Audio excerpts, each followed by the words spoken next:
नमस्कार दोस्तों। हमारे आसपास बहुत सारी ऐसी घटनाएं घटती हैं जिन पर विश्वास करना मुश्किल होता है। ऐसी ही एक घटना है एक पुनर्जन्म की। वैसे तो पुनर्जन्म को बहुत सारे हिंदी फिल्मों में भी दर्शाया गया है। नीलकमल, महबूबा और कर्ज जैसी फिल्में पुनर्जन्म पर ही आधारित है। लेकिन दोस्तों, इस वीडियो में मैं आपको कोई मनगढ़ंत कहानी नहीं, कोई फिल्म की कहानी भी नहीं, बल्कि मैं आपको एक सच्ची कहानी सुनाने जा रहा हूँ, जो शायद एकमात्र ही पुनर्जन्म की कहानी है जो सही तरह से डॉक्यूमेंटेड है। एक ऐसी कहानी जिसकी सत्यता हमारे देश के एक बहुत बड़े नेता महात्मा गांधी जी ने भी स्वीकृत की थी। तो आइए दोस्तों, इस वीडियो में हम देखेंगे एक पुनर्जन्म की कहानी। दोस्तों, 18 जनवरी 1902 को मथुरा शहर के एक परिवार में एक लड़की का जन्म हुआ जिसका नाम लुगड़ी रखा गया। उस समय की परंपरा अनुसार जब लुगड़ी 10 बरस की हुई तो उसकी शादी उन्होंने मथुरा के एक दुकानदार केदारनाथ चौबे से की। केदारनाथ चौबे हरिद्वार में एक दुकान चलाते थे और यह उनकी दूसरी शादी थी। उनके पहले पत्नी का देहांत हो चुका था। लुगड़ी धर्म में आस्था रखने वाली औरत थी और वो बहुत सारी धार्मिक स्थलों की यात्राएं भी कर चुकी थी।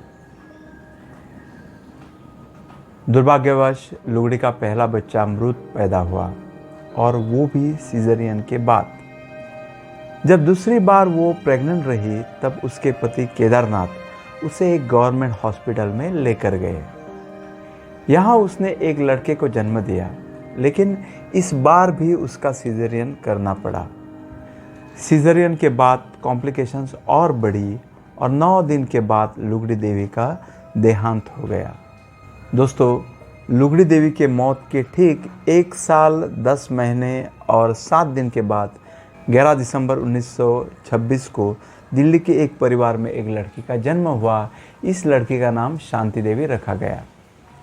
वैसे तो शांति देवी और लड़कियों की तरह ही थी, लेकिन 4 साल तक वो कुछ बोल नहीं पा रही थी। और जब उसने 5 बरस की उम्र में बोलना शुरू किया तब वो और लड़कियों के हिसाब से कुछ अलग ही बातें करने लगी।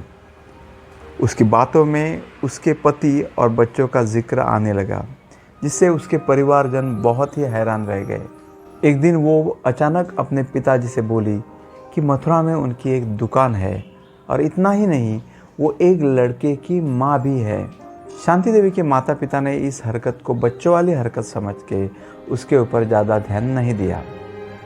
लेकिन उनकी परेशानियाँ तब बढ़ी जब उनकी लड़की शांति देवी बार बार उसके मथुरा के घर, बच्चा और दुकान का जिक्र करने लगी। और तो और वो अपने मथुरा के घर के बहुत सारे किस्से भी अपने माता पिता को बताने लगी।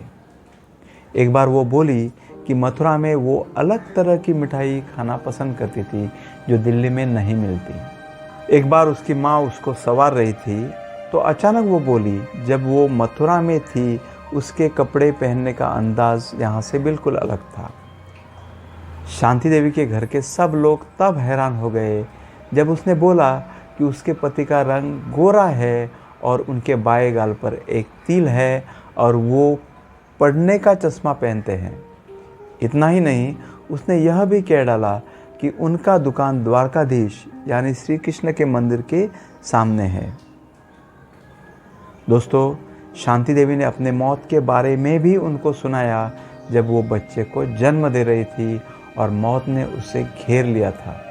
बच्चे की ऐसी हरकत से परेशान उसके माता पिता ने जब एक डॉक्टर द्वारा शांति देवी की जांच की तो वो भी आश्चर्यचकित रह गए कि इतनी नन्ही सी बच्ची इतने सारे कॉम्प्लिकेटेड प्रेगनेंसी के प्रोसीजर और ट्रीटमेंट कैसे बता पा रही है। जब शांति देवी थोड़ी और बड़ी हो गई तो वो अपने पिताजी से मथुरा जाने की जिद करने लगी। गौर करने की बात है दोस्तों कि 8-9 साल की उम्र तक भी उसने अपने पति का नाम किसी को नहीं बताया। प्रथा के अनुसार भारत देश में औरत अपने पति के नाम का उच्चारण नहीं करती है। दोस्तों, शांति देवी के एक दूर के रिश्तेदार बाबू बिशन चंद्र, जो एक स्कूल में अध्यापक थे, वो जब शांति देवी से मिलने आए, उन्होंने शर्त रखी कि अगर शांति देवी अपने पति का नाम बताती है तो वो उसे मथुरा ले चलेंगे। नन्ही सी शांति देवी इस बात पे बहुत खुश हुई और उसने तुरंत बाबू बिशन चंद्र जी के कान में केदारनाथ यानी अपने पति का नाम कह डाला। बिशन चंद्र ने बाद में पंडित केदारनाथ चौबे को सब कुछ बताते हुए शांति देवी ने बताए हुए पते पर एक खत पोस्ट किया। वो पता और केदारनाथ चौबे दोनों ही सही पाए गए और वापस केदारनाथ चौबे ने भी बिशन चंद्र को लिखा कि दिल्ली में उनके एक रिश्तेदार पंडित कांजीमल रहते हैं और वो शांति देवी से आके खुद मिलेंगे। और सचमुच दोस्तों, जब कांजीमल शांति देवी से मिले, शांति देवी ने कांजीमल को तुरंत ही पहचान लिया। और तो और बातों बातों में शांति देवी ने कांजीमल को बताया कि उसने मथुरा के घर में अपने बचत के कुछ पैसे वो कहाँ छिपाए रखे हैं। आगे शांति देवी ने यह भी कह डाला कि अगर उसको मथुरा भेज दिया जाता है तो वो बचत के पैसे कहाँ रखे हैं वो दिखाएगी। कांजीमल इस बात से इतने प्रभावित हुए, उन्होंने केदारनाथ चौबे को तुरंत दिल्ली आने का न्योता दिया। 1935 को जब केदारनाथ चौबे दिल्ली आ गए, वो अपने साथ अपने बेटे और नई पत्नी को भी लाए थे। शांति देवी की परीक्षा लेने के लिए उन्होंने शांति देवी को बताया कि वो केदारनाथ के बड़े भाई है, लेकिन शांति देवी ने हंसते हुए कहा कि वही केदारनाथ है। दोस्तों, शांति देवी मुस्कुराकर अपने माता पिता से बोली कि मैंने आपको नहीं बताया था कि मेरे पति गोरे रंग के हैं और उनके बाएं कान के पास एक मस्सा भी है। इसके बाद शांति देवी ने अपनी माँ से मेहमानों के लिए खाना बनाने की ज़िद की और शांति देवी ने उनको बताया कि उसके पतिदेव आलू के बड़े ही शौकीन हैं। यह सब सुन के केदारनाथ चौबे हक्का बक्का रह गए। ये बिल्कुल ही सच था कि उनको आलू से बहुत ही प्यार था। दोस्तों, शांति देवी ने बताया कि उनके ही घर में एक कुआं था जिसके पास वो नहाती थी। यह बात सुनकर केदारनाथ चौबे दंग रह गए, क्योंकि यह बात भी बिल्कुल सही थी। किंतु शांति देवी ने दुखी होकर केदारनाथ से पूछा कि उन्होंने फिर से शादी क्यों की, तो केदारनाथ के पास इसका जवाब नहीं था। क्या आपने हमसे वादा नहीं किया था कि आप फिर से नहीं शादी करोगे? यह कहकर वो रोने लगी। केदारनाथ चौबे को अब बिल्कुल ही यकीन हो गया कि शांति देवी ही उनकी पहले जन्म की पत्नी लुगड़ी देवी थी, क्योंकि बहुत सारी बातें जो सिर्फ लुगड़ी देवी ही जानती थी, वो बातें शांति देवी भी जानती थी। पूरे भारत में ये खबर आग की तरह फैल गई। महात्मा गांधी जी को जब ये बात पता चली तो उनको बड़ा ही आश्चर्य हुआ। खबर की जांच करने के लिए उन्होंने 15 लोगों की एक कमेटी बनाई, जिसमें नवाज़े पार्लियामेंट्रियन और नेशनल लीडर भी शामिल थे। इन सब लोगों ने शांति देवी के माता पिता को मनाया, उनसे सम्मति ली और फिर शांति देवी को साथ लेकर वो लोग मथुरा पहुँचे। दोस्तों, यह बात है 24 नवंबर 1935 की। उनकी ट्रेन मथुरा पहुंचने वाली थी तो शांति देवी थोड़ी नाराज़ होकर बोली, अब तो द्वारकाधीश के दरवाजे बंद होंगे, मुझे उनके दर्शन अब कैसे होंगे। छोटी शांति देवी को कमेटी के एक मेंबर देशबंधु अपने गोद में लिए बैठे थे। जब रेल मथुरा पहुंच गई तब प्लेटफॉर्म पर उतरते समय उनको एक बूढ़ा आदमी दिखाई दिया। शांति देवी ने फौरन जाकर उसके पाँव छूले और देशबंधु के कान में बताया कि वो उनके बड़े जेठ हैं। और यह बात बिल्कुल सही थी कि वही बाबूराम चौबे थे जो केदारनाथ चौबे के बड़े भाई थे।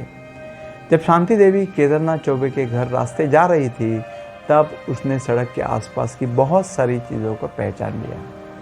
जब वो अपने घर पहुंची तो वो आसानी से अपने बेडरूम तक भी चली गई। उसको पूछा गया कि वॉशरूम किधर है तो उसने वो भी आसानी से बता डाला।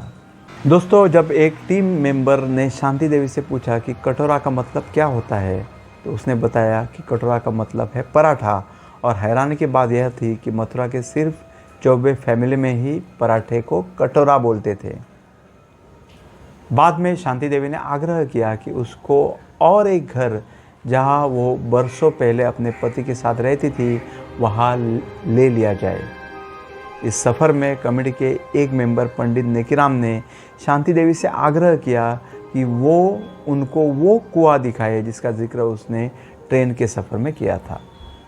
शांति देवी वो कुआं ढूंढने लगी, लेकिन वो न मिलने पर वो बहुत ही कंफ्यूज हो गई। लेकिन बाद में उसने उसे ढूंढ ही लिया। खैर, जब उसको उस पैसों के बारे में पूछा गया तो वो पैसे दिखाने के लिए वहाँ गई, लेकिन वहाँ पैसे न मिलने पर वो बहुत ही हैरान हो गई। इस बात को देखते हुए केदारनाथ चौबे तुरंत बोले कि लुगड़ी देवी की मौत के बाद उन्होंने वहाँ से पैसे निकाले थे। इसके बाद वो लुगड़ी बाई के माता पिता के घर गई। पहले तो उसने अपने यानी लुगड़ी के मौसी को ही अपनी माता समझ लिया, लेकिन अगले ही क्षण उसे अपनी भूल का एहसास हुआ और वो जाकर अपने यानी लुगड़ी के माँ के गोद में बैठी। उसने अपने पिताजी को भी पहचान लिया। माता और बेटी एक दूसरे से मिलकर रोने लगे। यह सब नज़ारा देखकर वहाँ के लोगों की भी आंखें भर आई।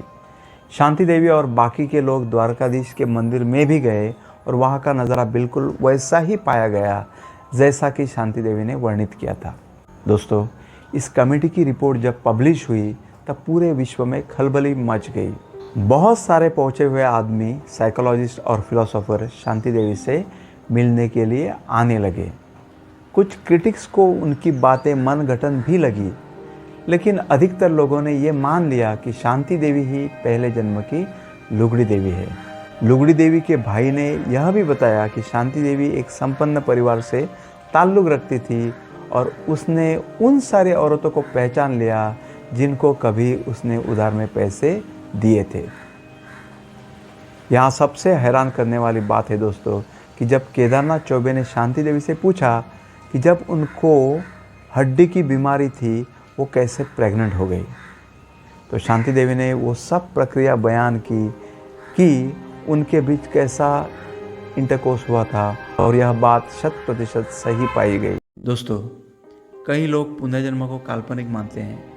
अगर मुझसे पूछा जाए कि पुनर्जन्म होता है कि नहीं, तो मैं कहना चाहूँगा कि मजहब के ऊपर उठकर पुनर्जन्म के सिद्धांत पर गहरा साइंटिफिक रिसर्च होना ज़रूरी है, जिससे एक निर्विवाद अंतिम सत्य लोगों के सामने आ सके। दोस्तों, आपको क्या लगता है कि पुनर्जन्म सही में होता है? कमेंट बॉक्स में ज़रूर लिखें और ऐसी ही और वीडियोस देखने के लिए मेरे चैनल को सब्सक्राइब करें। धन्यवाद।